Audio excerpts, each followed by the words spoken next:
If you are thinking about remarriage as a single parent, this video will save you a whole lot from making the biggest mistake of your life. Not everyone who accepts your child is the right person to marry.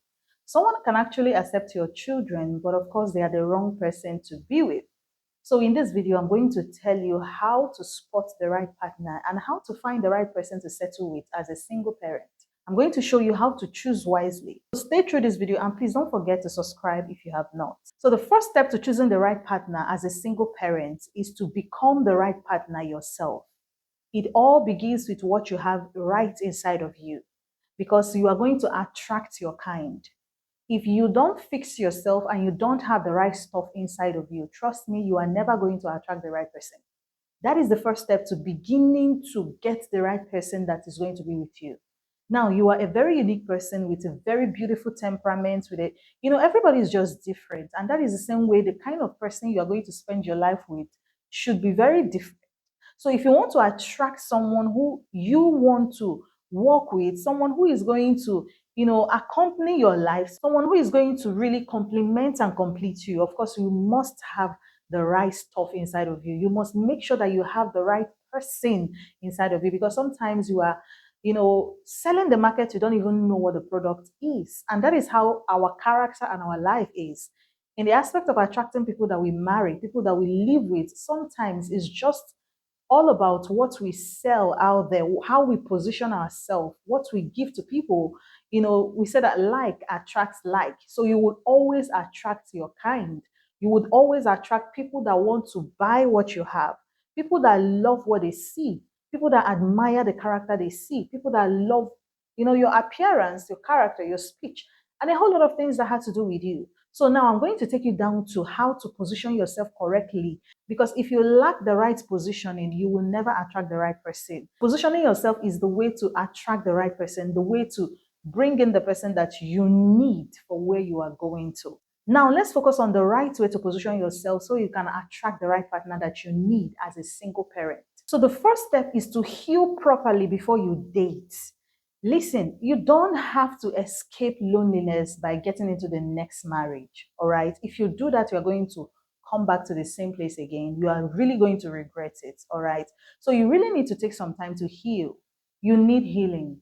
After your last relationship, it doesn't matter how the relationship ended. Maybe it was a divorce, or maybe your partner left, or maybe in the case of loss, it could be anything. But I want you to understand that when someone leaves you, there is always a space, there is always a wound that needs some healing. You really need to give yourself the time to heal before you rush into dating someone. Like, nobody is going to do this for you. You would be the person to find the healing yourself. You would be the person to really know how to get it done. And of course, I would advise you to have, give yourself some time, because time heals. There are some situations and some, emotional, will I say, pain and brokenness that you can't deal with except with time. No matter the therapy you are taking, no matter the counseling, no matter the books you are reading, you still need time, because time heals a lot. So you can give yourself a lot of space and decide that I'm not going to date till maybe 2 years or 3 years, or or 6 months. I'm just going to give myself this time to heal. You are doing yourself a lot of good when you give yourself time to heal. No matter the promises anybody can give to you, you don't have to be vulnerable to anyone at this point, because now you are weak. You can't even tell exactly what you want, and anyone can take advantage of this situation that you are into. So vulnerability here is that you let yourself so loose so quickly without healing, and of course you could get yourself into worse situation than you just left. So no one should take advantage of the moment or the season you are into. You need a lot of healing before you date. You need to be very sure that you are whole, just like a single woman again, or a single man again, before you accept another relationship. I always counsel my clients to have a targeted time, a targeted space where they give themselves the time to heal, because you can't just give yourself time with your mind. Tomorrow is another time. Some hours is a time already, but you can give yourself not less than 1 year, not less than a year and 6 months, not less than 2 years. Just choose not to date, choose not to enter any relationship or get into, intimacy with anybody. Just choose to be on your own. Be friends with people, but don't get into any intimate emotional relationship until you heal properly. Then you can be available again. Until you get to that point where you don't need a savior to come for you emotionally or financially, that is exactly when you know that you are healed. You can actually survive all by yourself. Yes, surviving all by yourself doesn't mean that you don't work or people don't help you, but of course, it's not coming from someone that is, applying to have that intimacy with you. Like, you can actually source your livelihood by yourself and be fine without an intimate partner. Of course, when you get to that point, that is when you know that you have actually gotten to the point of healing, place of healing to now open up for another relationship. The second step is to be honest about your past. Please do not try to, hide your past from someone you're about to, begin a life with. When you want to choose a spouse as a single parent, please do not, hide your past from the person. Don't even try to hide it for some time and later start talking about it. Okay. You really need to talk about the very fact that you have a child, because you need to be sure that this person is in for you. Like, you don't need to hide it and maybe later you bring it up, because sometimes when you do that, they would want to know, just cover up and pretend that they are okay with it, because they don't want to hurt your feelings. And of course, some would not tell you until you have gone so far, and that becomes a big mistake again that you wouldn't know how to reverse. So when you meet someone, and of course your first second date, and you life is already happening and you can see that this person is getting interested, the next thing to do is to please explain yourself, explain who you are, where you are coming from, and the life you have right now. A lot of people are looking for people, like looking for individuals who can tell them the truth. They just want your honesty. So if the person cannot take, who you are at the moment, then the person is not right for you. It's a red flag. There's no point pretending, and finally it blows up and you lose everything. And that would hurt you even more. So go ahead and be proud of who you used to be. It's not bad to be a parent. It's not wrong. No matter what you are coming out from, it doesn't matter. If the person can't love you with your child, can't love you with your past, and of course, the only past you have now is your child. Whatever you've been through it and you conquered, and this is who you are now. And if the person can't love you with your baby, with your children, they are not fit for you. You just have to let them go. There are good people out there. There are millions and thousands of people out there who are looking for people like you. Your kind is available. All you just need to do is to be patient, wait for them, and search for them in the right places by, of course, putting on these characters that I'm talking about in this video. When you do that, of course, you will definitely find them. But of course, you don't have to be under pressure. You just have to relax. And that's why I would advise you to pray before you begin the journey of accepting anybody as a single parent, because you just need God to help you sieve out this person. And that's why you should boldly talk about your past, boldly talk about your child, because if that person is right for you, it's going to be like the scriptures where the servant of Abraham had to go and find a wife. And certain criteria was given that this is how to find a woman. She's going to give you a drink of water and she's also going to feed all your camels. And it happened. So when God is on your matter, you don't have to be afraid whether the person stays or leaves. If the person leaves, then that is a red flag that this is not the right person. When the right person comes, they're going to accept you the way you are, accept your child, and even be excited and happy and feel blessed that they got you. So the next step is to build your own stability. Stability is very important. Emotional stability, financial stability, and spiritual stability. If you don't have these three stability, if you don't have stability in these three things, trust me, you may make the mistake of attracting the wrong partner or the wrong spouse as a single parent. You need to understand that you're not just getting married for yourself now. You are getting married to a family of you and your child, or you and your children. So this stability is so important to help you make important decisions for yourself and to help you not to be vulnerable also as a single parent. There's a lot of things you just have to do as a single parent not to be vulnerable. It will position you the right way not to be vulnerable for whatever reason and let the enemy take advantage of your state, because sometimes you don't want to be the you don't want to father alone or be the mother of your child alone or your children alone, because you feel that they need all these things. So don't be in a hurry to jump into a relationship as a single parent without finding yourself. Fight as much as you can to build your finances. Begin a journey, even if you have not arrived before finding the person, a partner. It's okay that you are on the right track. You're already working out something for yourself. You don't wait for someone to come and take all your responsibilities and your children or your child's responsibility. Take it upon yourself that you can actually find something doing.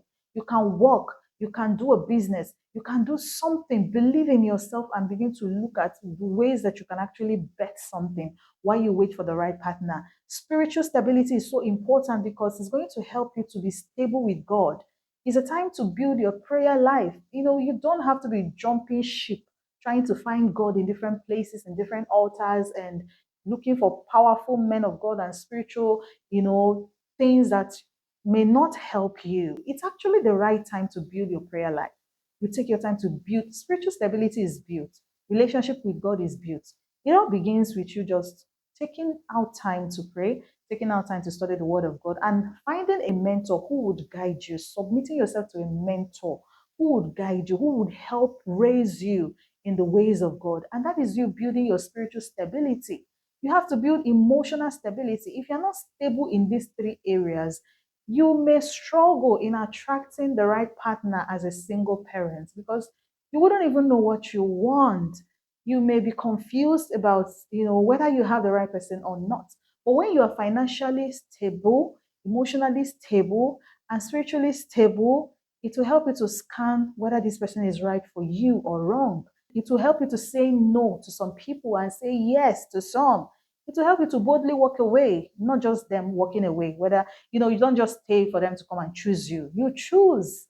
You can be in that position where you are the person to choose who you want to, be with again, and you are choosing it properly. So number 4 is to choose someone who respects your child. You are not just getting married for yourself alone. I said this before, but you've got to understand that it's not just about you. You're not getting married to someone who's just going to shower the love on you, bless you. Of course, you are bringing in someone to the family, and your child should be blessed too. So you have to carefully observe how this person treats your child.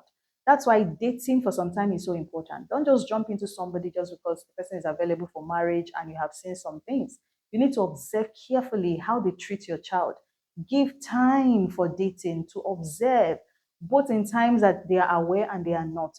Just be sure that you are dealing with the right person, and be sure that this person accepts your child, welcomes your child, and is ready to take responsibilities, because they are coming in not just to marry you and love you and shower the love on you, but to be a parent to your child and to your children.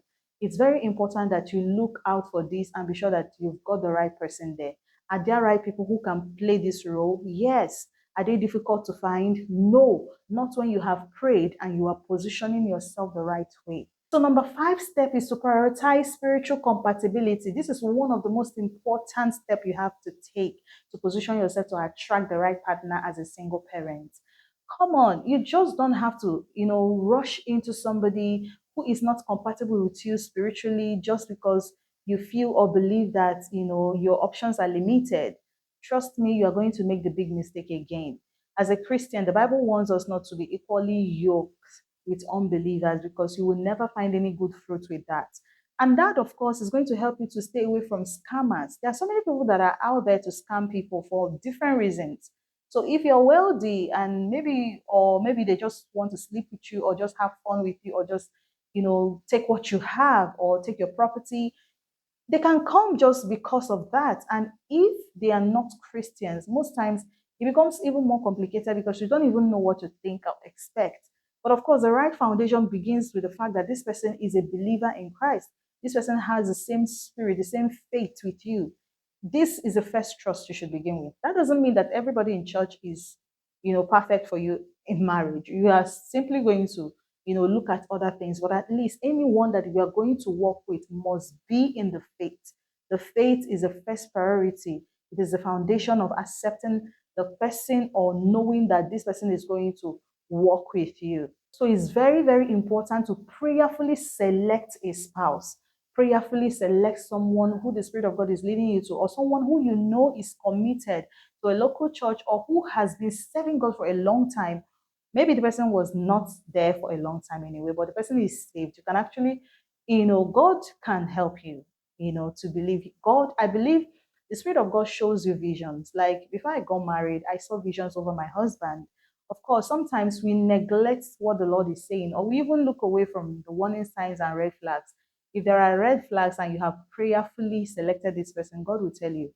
And you are following this person, God is going to show you. He's going to either show you in dreams or in visions or speak to you through somebody. God is faithful to the people who run to him, who ask him questions about the person they want to marry. Yes, I've had that experience. Some people, they end up making the mistake of still going ahead even when God is showing them red lights about the person because they are overwhelmed by their emotions. But the truth is that the Spirit of God would always reveal to you if you ask him about the person. So that the person is in church is not enough. It's okay to still go ahead and make inquiry through prayer and waiting on the Lord till you receive an answer before you say I do. Finally, number 6, which is the last and the most important, is that before you say I do to someone as a single parent, you must be sure to consult wise counsel. Please do not skip this. No matter how strong or how sure you are about a person, sometimes you may never see everything. Another eye is needed to see some certain things. So be sure you have wise counsel from a trusted mentor, a pastor, or mature believers that you need to really see with you. Don't just go all alone by yourself and just trust this person, believe that they are everything you need, and embrace them and start working with them. You may be blind to some certain areas.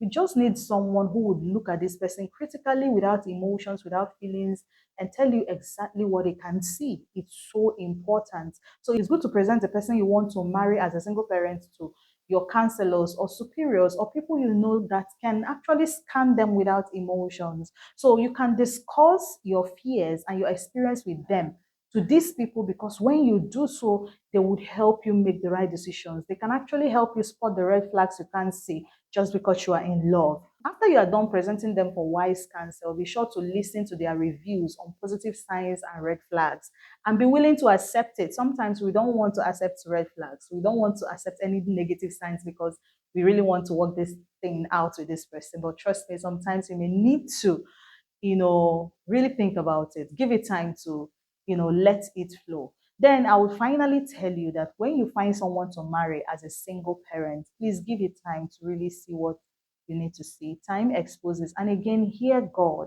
It's so important. If you position yourself the right way, as I've explained in this video, you would always attract the right person. Thank you for watching this video. Please give me a thumbs up and please comment.